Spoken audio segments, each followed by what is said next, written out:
Bruce the Garden Gnome says good morning. Had to put a little bit of cayenne pepper on the edges of my garden to keep out the neighborhood cats. Okay, reason we're here today. This is, I don't know the measurements, but I can get them for you. But this is one of those smaller versions of those totes. And it is in the ground. I have holes all around the sides that I made and also at the bottom.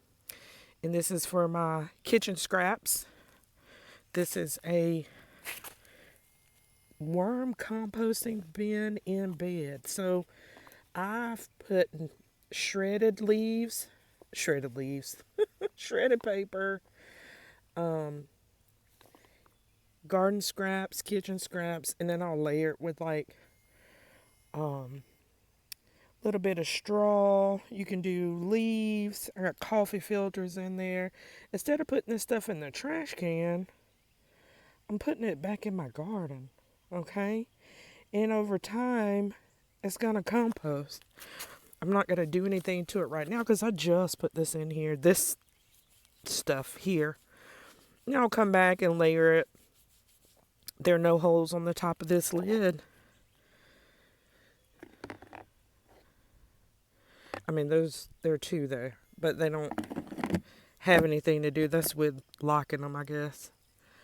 But there are holes all the way around, so I can get you the dimensions again of this. It'll probably be in the description.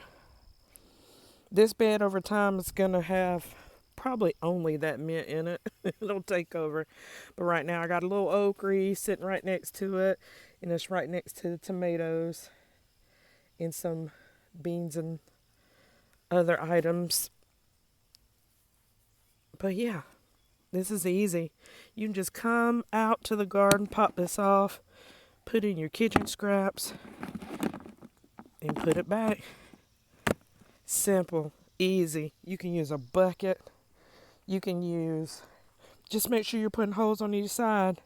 And it just depends on how big of a hole you want to put in your garden bed.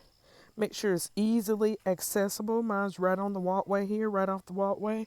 Not too far from my house.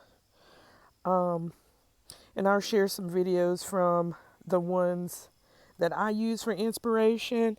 But again, you can come out. It should be easy to open. And just make sure you're putting layers in and you're wetting it a little bit. And the worms will find it. They'll find it for sure. Good luck.